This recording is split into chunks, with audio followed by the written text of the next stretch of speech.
Hello everyone, Hayley here.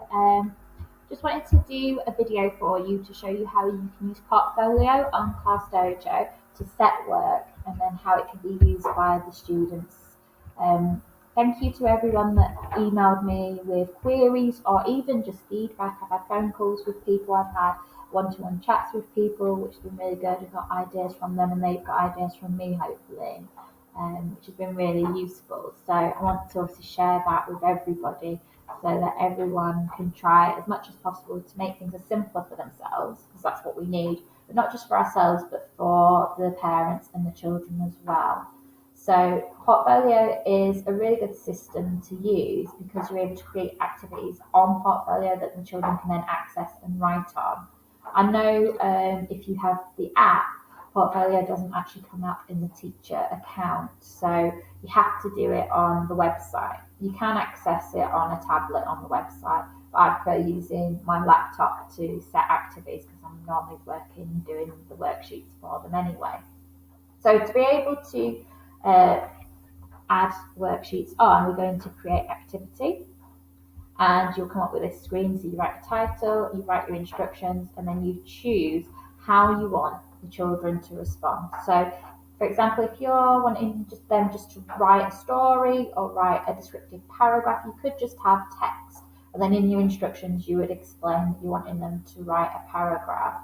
So in literacy this week, we've been doing about Egyptian. So I might say, right, I want you to write a detailed paragraph about Tutankhamun's tomb. Make sure you include expanded noun phrases, coordinate conjunctions, whatever it is, the specs that you're wanting. As long as it's less than 500 characters, it's fine. And then all they'll get is a blank screen with the information at the top. I'll go through video in a minute. But the main thing is worksheet. So what you can do is you can add a worksheet onto the portfolio and they can write on that worksheet as well. So for example, at the moment I've been doing multiplication, so I'm going to add a short multiplication task onto portfolio for them. So short multiplication, and then again, like I said, just send them instructions. Now what I like to use Class Story for is doing little videos that link with the worksheet. So I might put on the instructions, look at the video on Class Story to help the questions. And then what's really good is on Portfolio, you can choose the people who get the worksheet. So you could have the whole class, and that gets sent to anybody. So if you're doing a foundation subject, like yesterday we were doing French, the worksheet was sent to the whole class, or you can choose people. Now, for the purposes of this video, I have set up Sycamore class, and it's linked to me, so I can have a look as a child at Sycamore class. So I'm going to save it. Assign it to myself so I can have a look at it in a minute. Now I mentioned about videos. So again, if you go on to create activity and click on video, video is really good if you want to see what the children are doing. So you can give them an extract from a story or ask them to read a book and get them to video themselves reading that book. Or if you're doing French, like we did yesterday in year 3, you could get them to say the French words on a video. I know particularly in early years and year 1, video is quite a good way of recording things that they've done at home. So video would be a good one that you show. Photo, again, you want them to take pictures of something they've done. If it's an arts DT lesson, they can send a photo and they can then add that straight away to their portfolio easily without having to send it to you in messages and then you add it on. This is the easiest way of doing it. So I'm going to label it Sundays of the week. And again, I'm just going to put it as Sycamore, but you can put it as anybody that you want. So what I'm going to do now is I'm going to show you how it looks to a student and a parent. So I'm on the student account at the moment that I've gone to. I've gone through the parent account to get there. So I'll just show you how I do it. So here's the parent account coming up now. So as a parent, you can go in and you can see what's happening. So you can see Mrs. Apostle has added today the Joe Wicks workout. So any stories are there for them to see. and then you can look at Sycamore's story and they can see how Sycamore are getting on. Now, if you are wanting to go on the child account, they would then go to student accounts and click on the child, so it's Sycamore. And this is what the child will see. So you can see it's got the to-dos. If you go into portfolio, it puts them in order from the oldest to the newest. So if I went down to the bottom, I can see the activities that I set earlier, so the short multiplication. So if I click on start, there's the worksheet. You can zoom in. There we go. And they can have a go at the question. So the first question says 49 times 3. So they can choose one of the tools at the side. So they've got the option to use typing. So I'm just going to write hello. Or they can use the pencil. They can use the thickness of the pencil and they can start to write.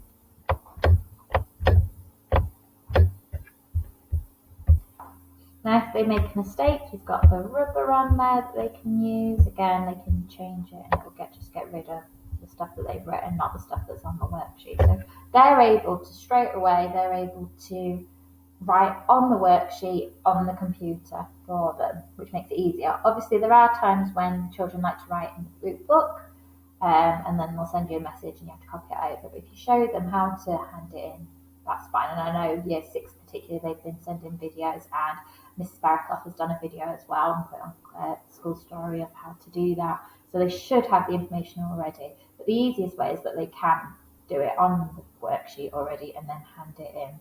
So as you can see at the top, they've got the hand in button. I'm just going to close it. So save and close. So that is when you use the worksheet. Now remember, I also added the video. So if I go into the video, what will happen is it will show me straight away. So there I am on the video, ready to record my little video of saying the days of the week. And then once they've finished, they would then send that and the teacher can see it. So straight away, it's there for them to do. They can then send it straight away to complete.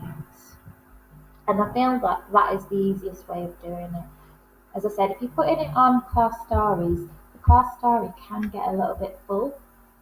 Because on class story it also shows any parent stories from school, so they'd start getting in a lot of work, and obviously it might be difficult for them to keep up with what work they've done and what work they haven't. Whereas on portfolio, it comes up as a to-do, it shows them what work they've got to do, what work's been sent back as a draft, and what work they've completed, so they can see it all. Now, one of the issues I had, especially when I was doing the self-isolation, is, as you can see, if you're putting all the work in, it gets a bit full. So look at how far it goes down. So I made the decision that after 2 weeks, I would delete the work. Not delete the work, but archive the work. So this is an activity that was set back in the first week of lockdown, the 7th of January. So that was 2 weeks ago now, nearly 2 weeks tomorrow. Most of the children have done it, or if not, they've got past the point where they need to do it. So if you go into edit, and you can archive it. Now that doesn't mean that the children's work disappears, it just archives the task. You can still look at the children's work in their own folder. So you can see here, this is all the work that's been done by my class, ready to mark. And if I look at Jawad's here, you can see that he did the 30 and 5 using the worksheet. He has a tablet, so the tools are a little bit different, and he's filled it in. And straight away, all he's done is he sent it to me. I can then write a comment to him and approve it or return it as draft. And I have found with my class, they are finding it a lot easier to do that. Obviously, there are some children, I'm looking at Isa here, who are doing it in their book. They take a picture and they send it to me. Like I said, Mrs. Barraclough sent that video, so thank you, Joe. And I know Year 6 have been sending messages about it as well. So there are a few issues with Class Dojo and using the portfolio. The main thing that I realised, it took me a week and a half before I realised this, is that when you put worksheets on, you can only put one page of a worksheet. So Liliana showed me this lovely website called I Love PDF. So it might be, if you've got a 2-page document and you want to make it 1 page, you might merge the PDFs together or compress them so that you've got it all on one page that you can then send, depending on how small you want it to be. What I will do is I will send you a video now of how to make a Word document into PDF, and then if you have any questions, just let me know.